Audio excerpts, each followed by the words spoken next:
Bienvenidos, queridos amigos, a este espacio de estudio de la Biblia. Nos alegramos con ustedes, quienes nos escuchan a través de Radio Nuevo Tiempo y a través de las redes sociales también. Es un momento muy especial del estudio de la Biblia. Estamos estudiando el libro de Génesis. Estamos ya por el capítulo 37 y comenzaremos el estudio de la vida de José. José es uno de los personajes que más espacio ocupa en la historia bíblica y su historia contiene, entre otras cosas, dos verdades teológicas muy importantes. La primera de ellas, que Dios cumple sus promesas, y la segunda, que Dios puede transformar el mal en bien. Bienvenidos.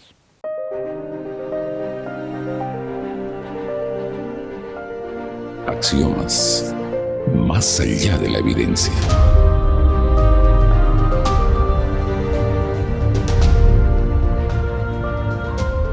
José, el experto en sueños. Este es el título de nuestro tema de hoy. Para ello tenemos dos invitados. Está con nosotros aquí el pastor Josué Peña. Bienvenido, querido Josué, y puedes dar un saludo a nuestros amigos. Saludamos a todos los que nos escuchan y vamos a seguir estudiando juntos la palabra del Señor. De igual forma, quiero dar un saludo especial también a Renson, pastor de la Iglesia Adventista. Querido Renson, bienvenido. Luego de tu saludo, por favor, guíanos en una breve oración. Muy bien, queridos amigos, es una alegría volver a encontrarnos para seguir compartiendo la palabra de Dios y seguir creciendo en su gracia. En este momento le invito a cerrar los ojos. Vamos a hablar con nuestro Dios. Querido Padre que estás en los cielos, te agradecemos por la bendición que nos das de continuar creciendo a través del estudio de tu palabra. En este momento pedimos que tu Santo Espíritu venga a guiarnos y que juntos podamos continuar creciendo, continuar aprendiendo y con estas lecciones podamos prepararnos un día para estar contigo. En el nombre de Jesús, amén. Amén. Vamos a leer el capítulo 37 de Génesis. Si alguno de ustedes tiene oportunidad de seguirnos con la Biblia, bienvenidos, y si no, escúchenos con atención a medida que vamos leyendo el texto bíblico. Capítulo 37 dice que José, esta es la historia, versículo 2, esta es la historia de la familia de Jacob. José, siendo de edad de 17 años, apacentaba las ovejas con sus hermanos, y el joven estaba con los hijos de Bila y con los de Silpa, mujeres de su padre, e informaba José a su padre la mala fama de ellos. Comienzan algunos problemas familiares. ¿A qué se debió? ¿Cuál fue la actitud de los hermanos? También el papel del padre. Coméntenos un poquito, Josué, por favor. Aquí nosotros podemos ver, pastor, un problema familiar, pero más allá de ser un problema familiar, también hay una decadencia espiritual en la familia. Vemos, ¿no?, de que cuando ya uno está establecido, aquí el padre, en primer lugar, tiene preferencia por uno de sus hijos, ¿no?, que es José. Entonces, ese favoritismo causa celos en sus hermanos. El padre tenía tanto apego a su hijo que hasta en un momento él quiere darle ese estatus de la primogenitura. El versículo 3 dice, ¿no? Amaba Israel a José más que a todos sus hijos, porque lo había tenido en su vejez, y le hizo una túnica de diversos colores. Hay algo bien interesante en esto, mire. Él informaba la mala fama, quiere decir malas cosas que hacían los hijos. Y aunque ellos hubieran crecido con un padre que conocía a Dios y les hubiese enseñado, al parecer, como mencionaba nuestro pastor, hay una decadencia espiritual. Y esto lleva a actos que no estaban bien. Y ahí es donde José comienza a informar. Y como el padre dice acá, él lo amaba más por haberlo tenido en la vejez, quizás le daba bastante razón, y hasta exageradamente, ¿no? Por eso le dio hasta una túnica. Y ahí quizás esto causaba esa molestia con los hermanos. Creo que hay varios temas para reflexionar, ¿no? Sí. Inclusive vamos a empezar con el padre. Como padres creo que tenemos la dificultad de poder ser tan imparciales con nuestros hijos, principalmente quienes tenemos más de un hijo, porque es varón, porque es mujer, porque es primogénito, porque es el último.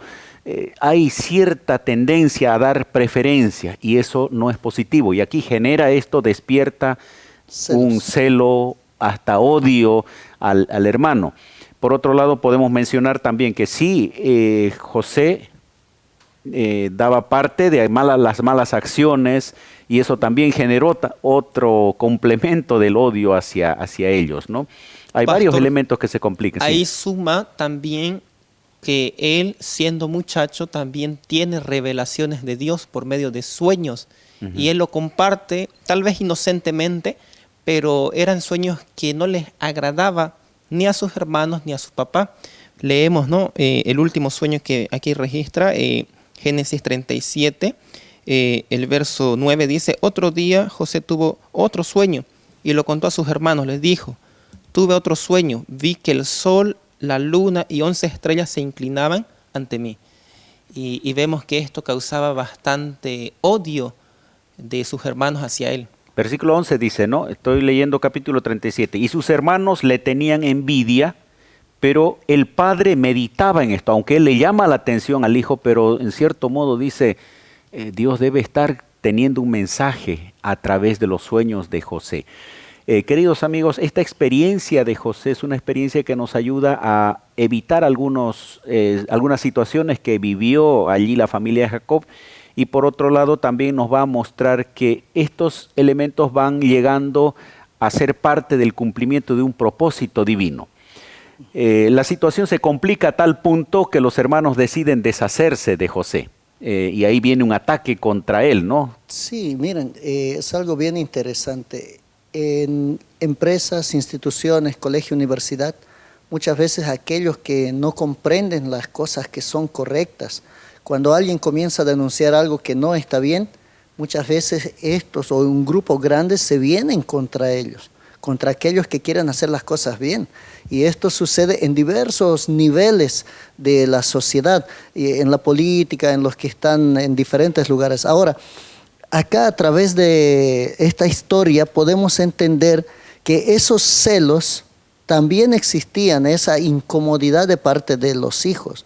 Ellos se sentían menos amados quizás, ellos se sentían menos favorecidos porque no habían recibido quizás esas túnicas, y peor aún hace un momento cuando se leyó el sueño, Jacob mismo dice, ¿acaso yo y tu madre y tus hermanos nos vamos a postrar delante de ti? O sea, había ya un ambiente muy incómodo, y es ahí donde ellos, en ese contexto, maquinan, traman para poder quitar del camino aquello que no les está haciendo bien, no les está favoreciendo. Y es ahí donde ellos traman la muerte de José, hacerlo desaparecer. Versículo 18 dice, cuando ellos lo vieron de lejos, antes de que llegara cerca de ellos, conspiraron contra él para matarle. Y conocemos la historia. Al principio ellos lo toman, lo ponen en una cisterna, después lo venden, pero aquí tal vez sería oportuno reflexionar, ¿no? Las reacciones que tenemos nosotros. ¿A dónde puede llegar el odio, la envidia?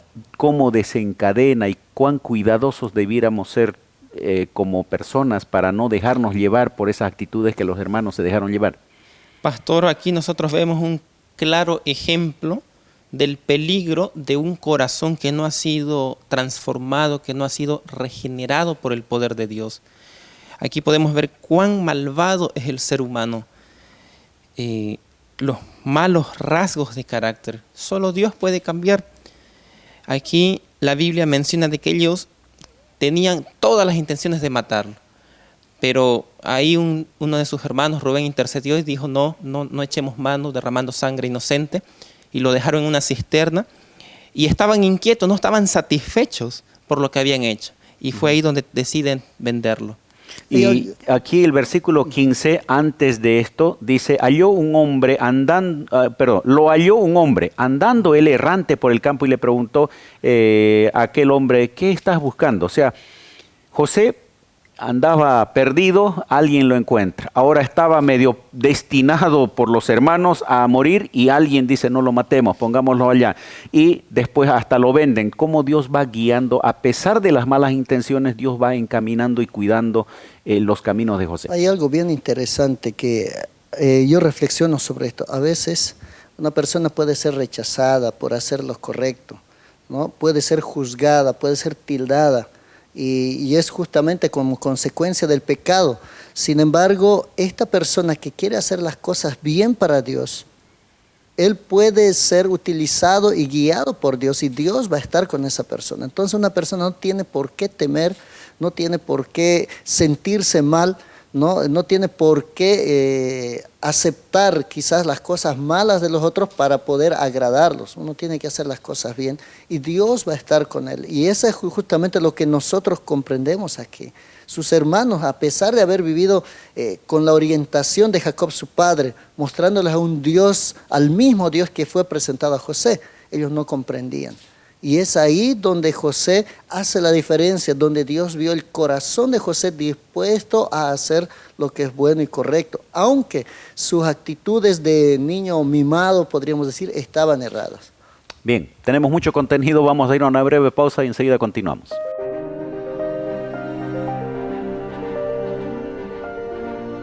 Ya retornamos con Axiomas.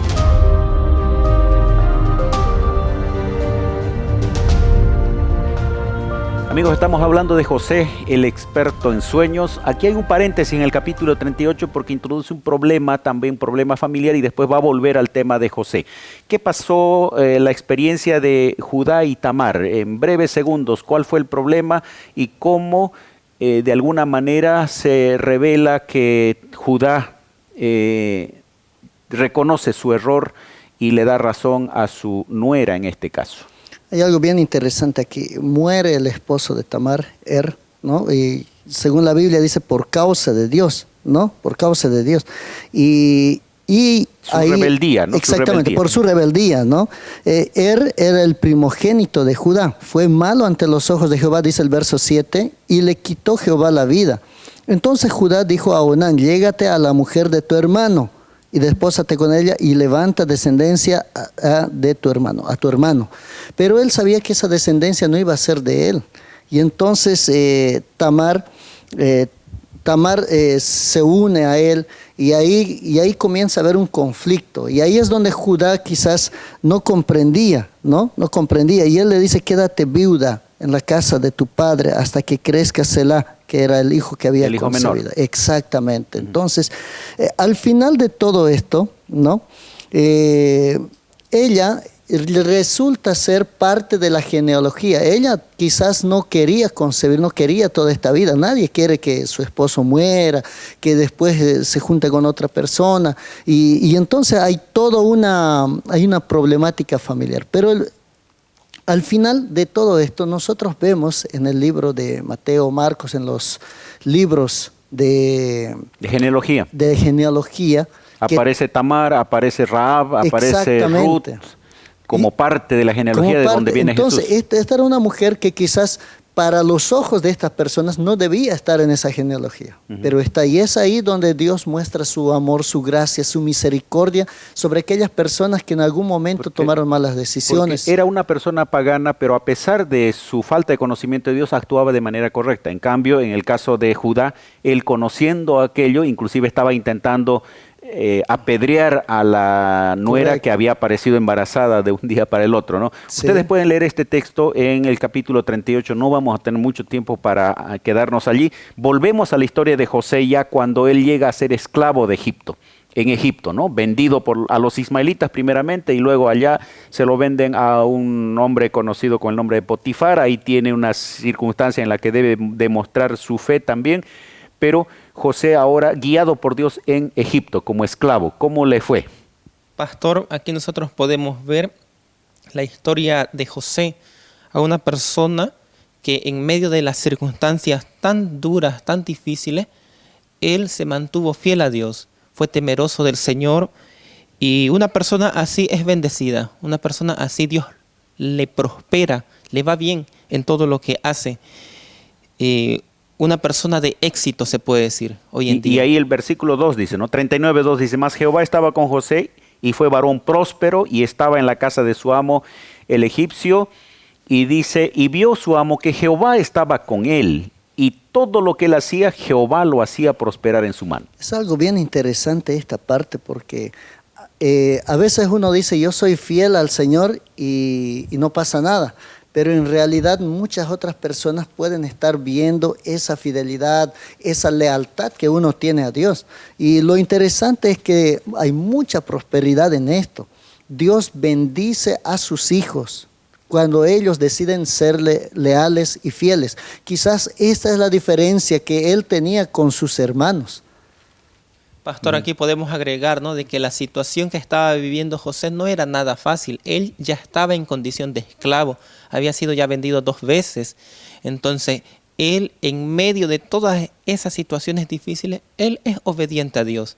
Él podría haber renegado contra Dios, podría haber reaccionado de manera distinta, ¿no? ¿Por qué tan injusto? Pero él se mantuvo fiel al Señor. Y aun cuando, estando en la casa de Potifar, tuvo una gran prueba, la mujer, la esposa, ¿no?, lo tentó varias veces para acostarse con él.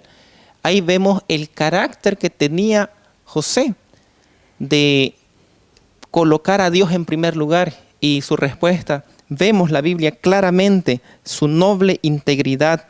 Génesis 39, el verso 9, la última parte dice: ¿cómo pues haría yo este gran mal y pecaría contra Dios? Luego él es acusado falsamente, es llevado a la cárcel. Y el camino de José parece un tobogán, ¿no? Sube y baja. Bueno, sería una montaña rusa en todo caso. Baja, pero vuelve a subir porque Dios está al control. Los hermanos lo venden, intentaron deshacerse, llega allá, él crece en la casa de Potifar, luego viene una acusación falsa, va a la cárcel, pero en la cárcel termina convirtiéndose en gobernador porque interpreta el sueño del panadero y del copero. Más adelante él interpreta el sueño del faraón, cómo Dios va ubicándolo y acomodando inclusive las cosas malas para bien, como decíamos al inicio. La experiencia con Faraón, cómo fue su cercanía, el ganarse el corazón inclusive de los egipcios. Hay algo bien interesante. Primero, con Potifar él ya tenía una referencia.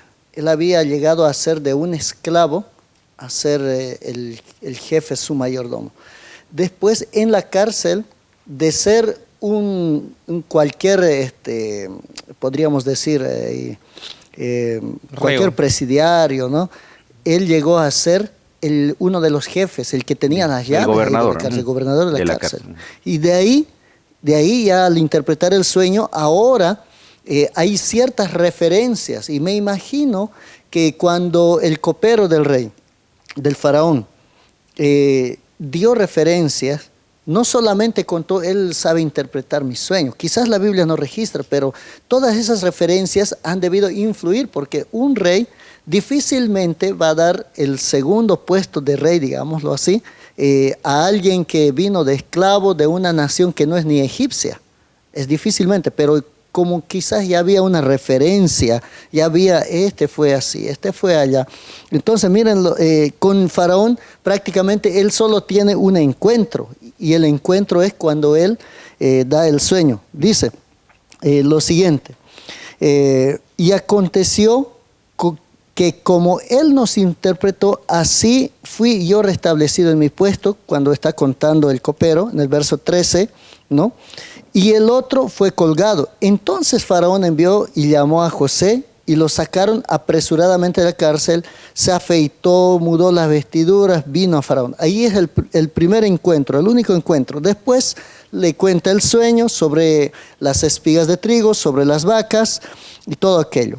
Ahora, dice acá, en el verso 37, el asunto pareció bien a Faraón cuando José le dice: tienes que almacenar, va a haber 7 años de vacas gordas, va a haber de prosperidad, va a haber bastante, y en los 7 años de decadencia, de hambruna. Y dijo, en el verso 38 dice: y dijo Faraón a su siervo: ¿acaso hallaremos a otro hombre como este en quien esté el Espíritu de Dios? Y dijo Faraón a José: pues que Dios te ha hecho saber todo esto, no hay entendido ni sabio como tú. Tú estarás sobre mi casa, y por tu palabra se gobernará todo mi pueblo. Solamente en el trono seré yo mayor que tú. Miren cuán importante es que Faraón sabía muy claramente que Dios era el que revelaba el sueño a José, y José también sabía claramente que lo que estaba revelando venía de Dios. Dice el versículo 32, y el suceder el sueño a Faraón 2 veces significa que es una cosa firme de parte de Dios y que Dios se apresurará en hacerla. José no solamente era un experto en conocer los sueños, interpretarlos, sino aplicarlos al propósito divino, y eso es importante, ¿no? Que él nunca sacó el foco de que Dios tenía el control de la Y historia. hay algo bien interesante cuando el verso que usted menciona es que él sabe que es Dios el que interpreta. Y Faraón también en el verso que leímos hace un momento dice, ¿acaso habrá otro en quien esté el Espíritu de Dios? Entonces él reconoce que este hombre era un hombre de Dios y que el Espíritu de Dios moraba. Entonces las referencias que él tenía, ahora entiendo por qué él prosperó, fue a la cárcel, pero ahí también continuó prosperando, y este es el hombre que puede estar gobernando y dirigiendo esta etapa de hambruna y la etapa que va a haber de bastante, ¿no? Así es, queridos amigos, estamos estudiando la historia de José, y sin duda alguna fascinante, al mismo tiempo lecciones importantes para nuestra vida. Vamos a una última pausa.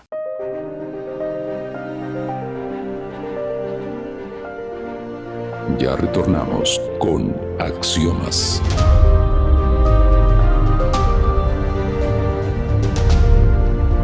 Hemos llegado a la parte final de este estudio. Sin duda alguna la historia de José es una historia siempre motivante, una historia también, por supuesto, de intriga cuando uno va leyendo, pero cuando ya conoce el final es una historia de la confirmación de cómo Dios guía la vida de sus hijos. Gracias, Josué, por estar en esta oportunidad con nosotros, y tienes unos instantes para concluir. Pastor, solamente hablar a todos los que nos escuchan que Dios es el que dirige la vida del ser humano. Dios está al control de todas las cosas que ocurren, y así como la vida de José fue encaminada, así también Dios puede guiar tu vida. Encomendémonos cada día al Señor.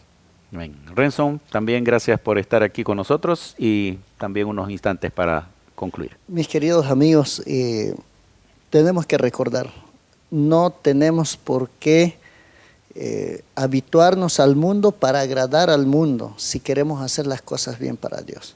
Si nosotros decidimos ser fieles a Dios, aunque el mundo se nos venga encima, un día el Señor te pondrá como su gobernador. Tú serás parte de la herencia del Rey de Reyes, del Señor de Señores. Así que yo te animo, querido amigo, amiga, que me estás escuchando, a que no te sientas mal si en algún momento por hacer las cosas bien, por hacer las cosas correctas, eres criticado, eres, qué sé yo, hasta llamado de insignificante. Sin embargo, recuerda, Dios está contigo. Dios un día te dará una herencia tan grande que así como José serás también engrandecido. Que Dios te bendiga.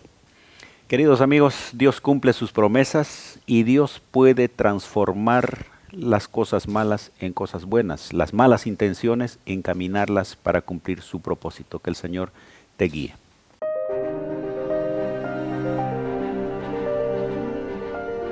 Axiomas. Más allá de la evidencia.